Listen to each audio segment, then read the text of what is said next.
Welcome to Computer Networks.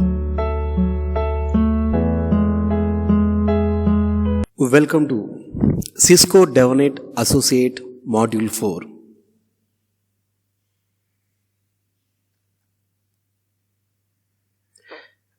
The Module 4, Understanding and Using of APIs. Why should I take this module? If you plan to automate your network or even just parts of it, you will want to be able to create and troubleshoot application programming interfaces APIs. APIs define the way users, developers, and other applications interact with the application's components. With so many APIs to work with, we have to be sure that you understand the foundations. This module concentrates on REST APIs. Cisco many product lines with these interfaces for multiple use cases, whether collecting data, calling services, or listening to events. And also, what will I learn to do in this module? Okay, these are the different titles. Introducing APIs, API design styles, API architecture styles, introduction to REST APIs, authenticating a REST API, API rate limits, working with the webhooks, troubleshooting API sales. Okay, we can learn one by one. The first one, what is API? An API allows one piece of software talk to another. An API is analogous to a power outlet. Without a power outlet, what would you have to do in power your laptop? Open the wall, unshield the wires, splice the wires together, understanding all the wires in the wall. An API defines how a programmer can write one piece of software to talk to an existing applications, features, or even build entirely new applications. An API can use common web-based interactions or communication protocols, and it can also use its own proprietary standards. A good example of the power of using an API is restaurant recommendation app that returns a list of relevant restaurants in the area. Instead of creating a mapping function from scratch, the app integrates a third-party API to provide map functionality. The creator of the API specifies how and under what circumstances programmers can access the interface. As part of this process, the API also determines what type of data and services, functionalities the application exposed to third parties. If it is not exposed by the API, it is not exposed, period. Now you can see the different examples of different types of API integrations. Coming to the diagram is the API, and the API are interact with the mobile applications, scripts, a thin or thick application, cloud services, and further the API interact with the local application and service and databases. Okay, you can clearly understand of, you can see one example. Think of it like the buttons on the dashboard of your car. When you turn the key or push the engine on button to start the car, what you see is that a car starts. You do not see or even care that the engine starts the electronic ignition system, which causes the gas to enter the engine and the pistons to start moving. All of you know is that if you want the car to start, you turn the key or push the on engine button. If you push a different button, such as the radio on button, the car will not start because that was not in the definition that the car defined in starting the engine. The car, it is one of the application, itself can do many more things than start the engine. But those things are not exposed to the driver, third party user. Okay, right? Now you can clearly identify what is an API. The next question is, why use APIs?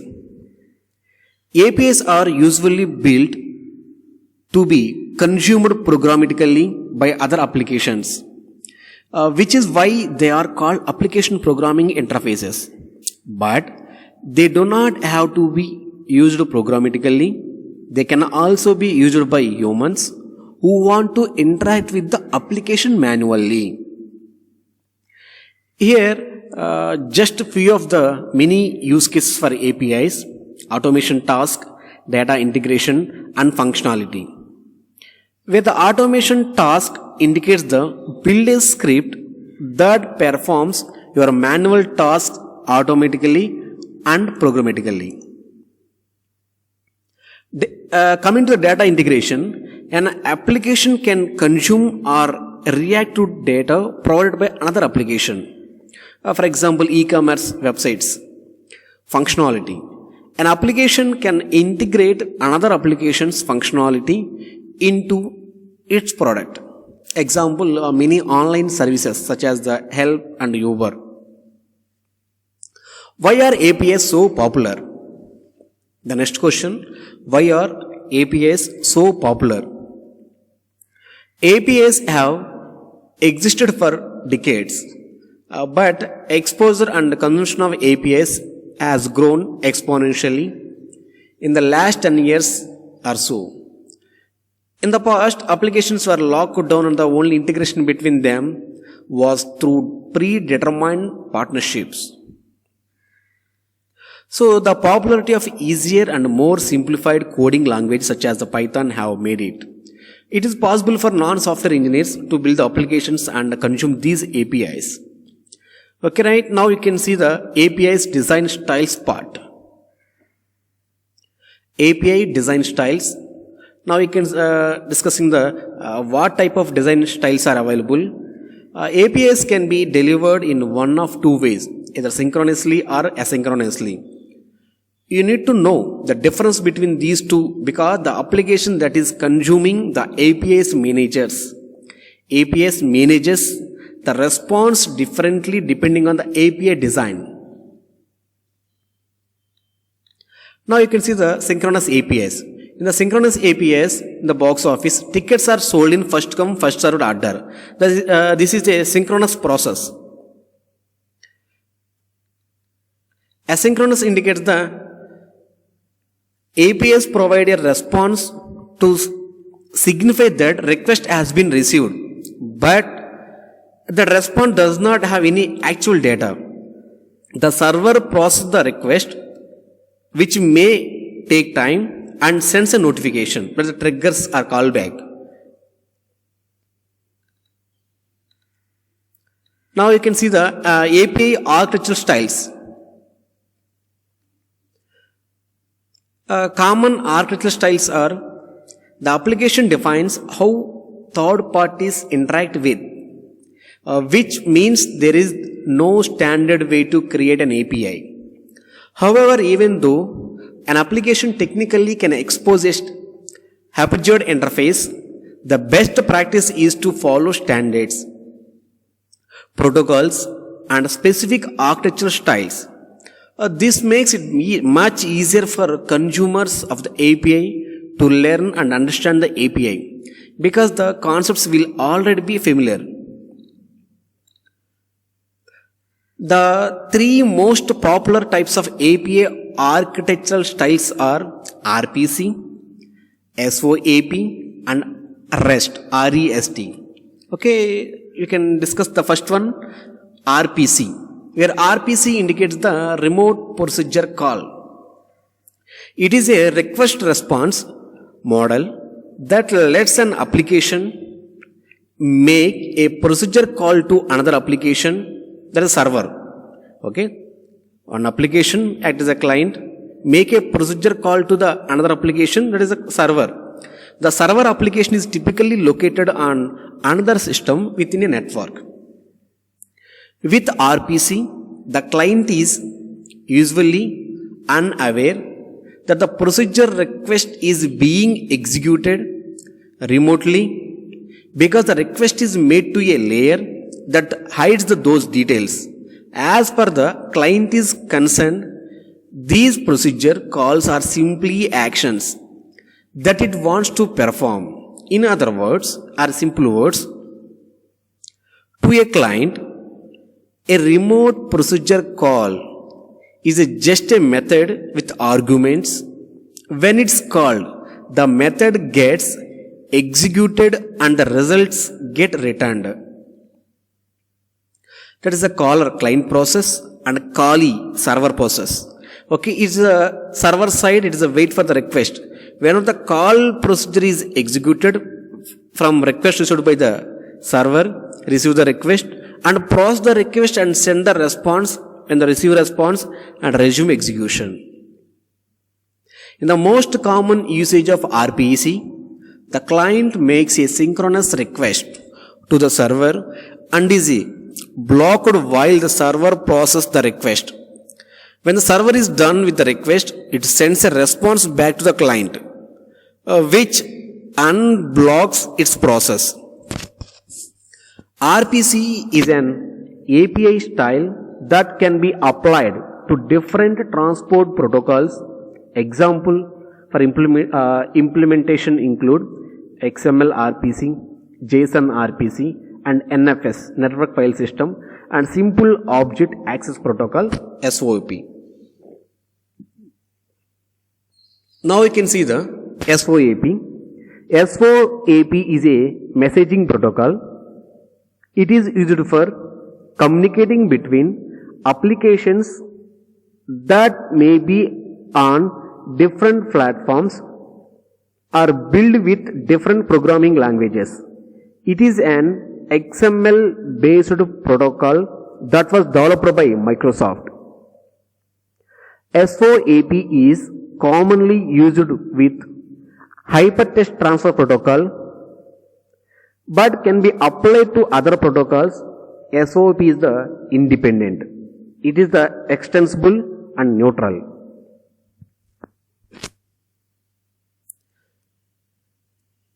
SOAP messages. SOAP message is just an XML document that may contain 4 elements: envelope, header, body, and fault. Now you can see the one by one. The first one, envelope. The envelope must be root element of the XML document. The envelope must be the root element of the XML document.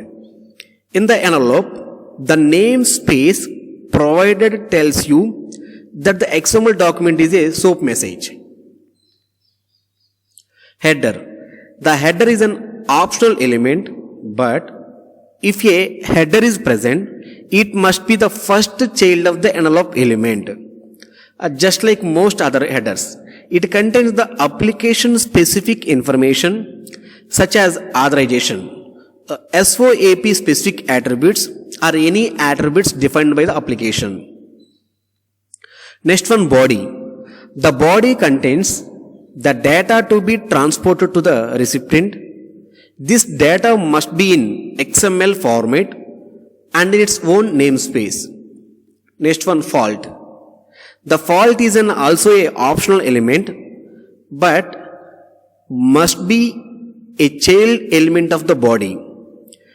There can only be one fault element in SOAP message. The fault element provides error and status information. Next one, REST. Representational state transfer. REST is an architectural style authored by American computer scientist Roy Thomas, fielding in the chapter 5 of this doctoral dissertation. Okay, in this fielding dissertation, he established the 6 constraints applied to elements within the architecture: client server, stateless, cache, uniform interface, layered system, code on demand. Now let us discuss one by one. These 6 constraints can be applied to any protocol, and when they are applied, you will often hear that is a RESTful. The first one, client server. The client and server should be independent of each other, enabling the client to be built for multiple platforms and simplifying the server side components. Next one, stateless. Requests from the client to the server must contain all of the information the server needs to make the request. The server cannot contain session states. Next one, a REST stateless model. It is the REST stateless model, a client and client and client server. Next one, cache. Responses from the server must state whether the response is catchable or non-catchable. If it is catchable, the client can use the data from the response for later request. The diagram belongs to the REST cache model, client and client plus cache and client. Next one, uniform interface. The interface between the client and server must adhere to these 4 principles. The first one, identification of the resources, manipulation of resources through representation and self-descriptive messages, hypermedia as the engine of the application state. You can observe the layered system of REST model. The system is made up of the different hierarchical layers in which each layer provides services to only the layer above it. As a result, it consumes services from the layer below. Client, client plus cache, client, load balance server, authentication books orders. Is a diagram belongs to the REST layer system model. Next one, code on demand. The constraint is optional. Okay, this constraint is optional and references that fact and information written by REST service can include executable code, that is like JavaScript, or links to such code intended to usefully extend client functionality. For example, a payment service might use REST to make available links to its published JavaScript libraries for making payments. Okay, next one, introduction to the REST APIs.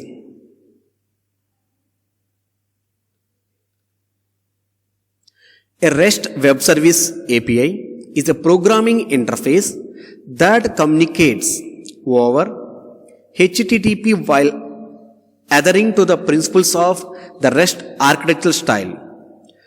To refresh your memory, the 6 principles of REST architectural styles are client server, stateless, and cache, uniform interface, layered system, code and demand. Because the REST APIs communicate over HTTP, they use the same concepts as the HTTP protocol.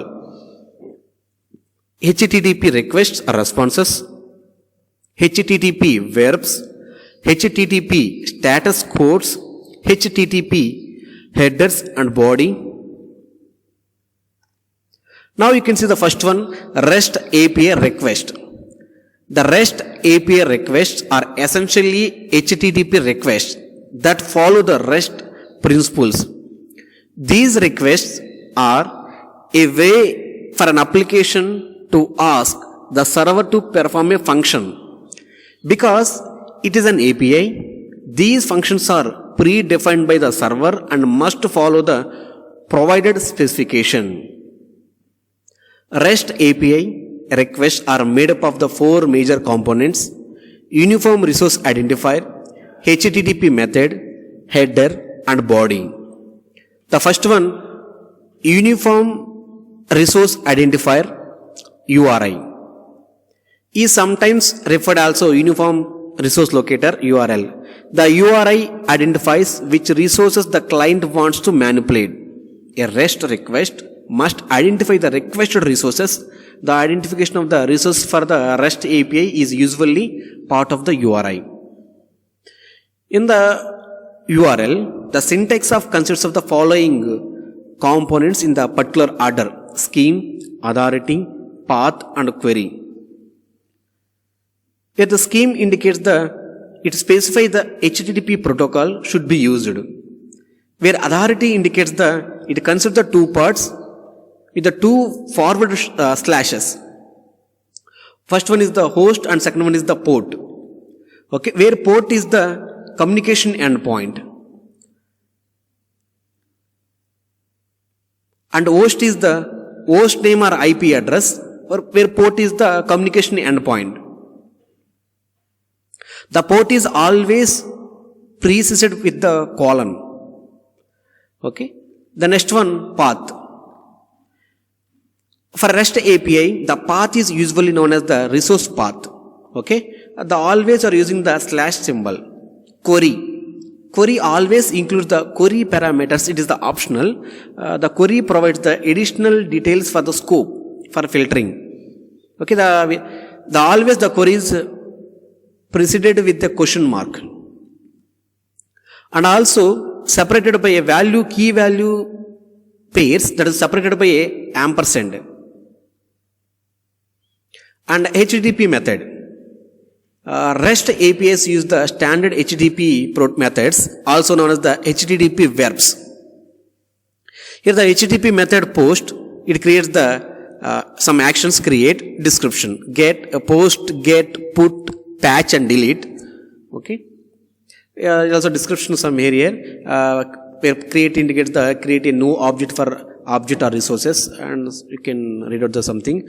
Remove resource from the system, from that is the delete option. Header. Okay.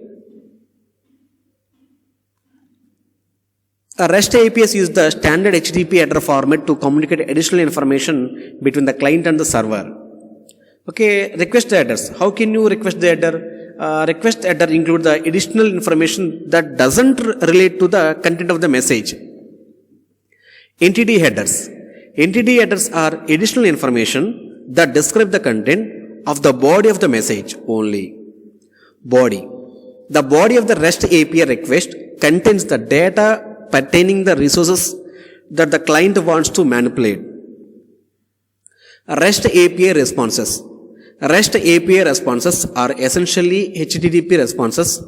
These responses are communicated with result to the client HTTP request. Where the REST API responses are similar to the request. HTTP status, header and body. Okay, here the HTTP status. The REST APIs are used to standard HTTP status codes in the response to the information client whether request was successfully or unsuccessfully. Okay, and also HTTP status codes are available. Always follow the 3 digits. There are the 5 different categories: 1XX, 2XX, 3XX, 4XX, and 5XX. 1XX indicates the informational, 2XX indicates the success, 3XX indicates the redirection, and 4XX indicates the client error, 5XX indicates the server error.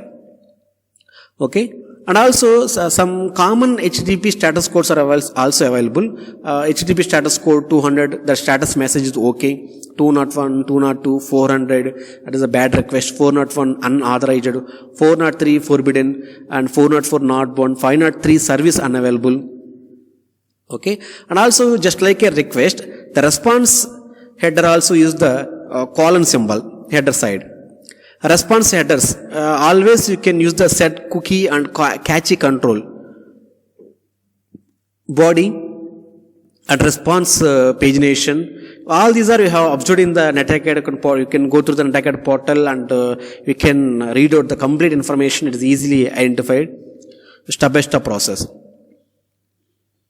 Okay, and coming to the API request response sequence diagram. Okay, what is going on the client and the host HTTP services and API endpoint handler, what are the API services are provided and core and the configuration database. Okay, and next one, the authenticating REST API. In the authenticating REST API, we can follow the REST API authentication, and what is the authentication was authorization differences. Okay, and also we can provide the authorization some basic information, authentication mechanisms you have to follow, and authorization mechanisms, what are the mechanisms are available, and also coming to the lab activity. Okay, in a lab activity. In the lab activity, explore the REST APIs with the API simulator and Postman. Okay, now you can follow what are the steps you have to follow in the lab activity.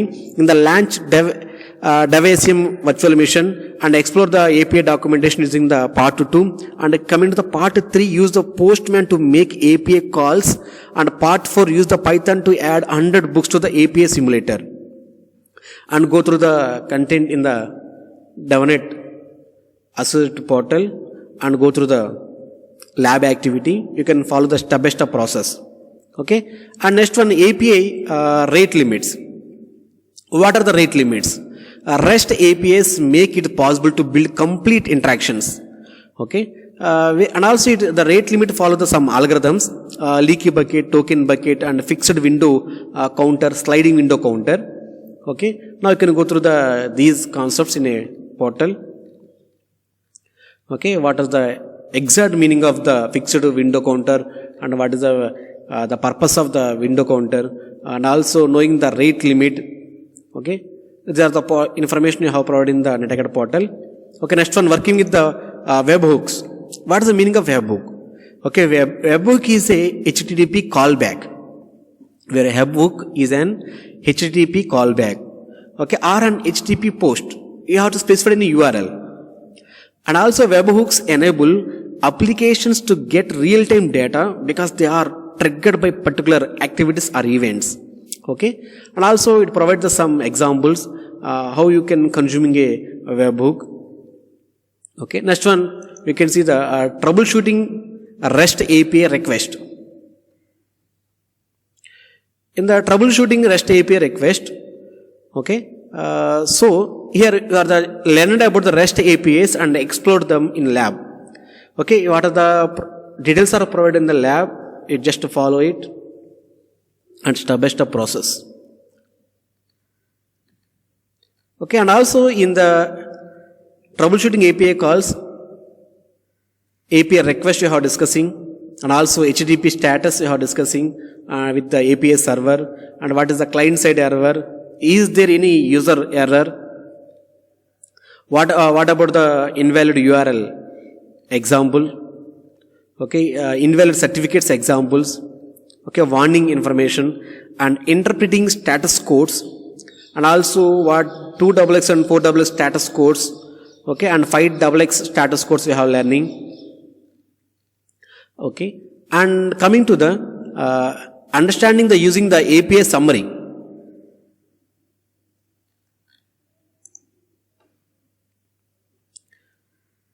This is the final summary of entire module 4. Okay, in this entire module 4, we are discussing only the introduction about the APIs and how you can design the API design styles. What are the architecture styles are available? REST API and how you can authenticating to a REST API and API data, API rate limits, working with the webhooks, troubleshooting API calls. They are the information you have provided in the module 4, and also you can discussing the integrating REST API with the Python. Okay, the last lab is a 4.9.2. It is the launch the software and demonstrate the map twist directions application. Get a map twist API key. There's the 6 parts. Okay, you can go through the lab manual provided in the NetAcad portal. Okay, and you can attempt the quiz. Okay, thank you very much for watching this video.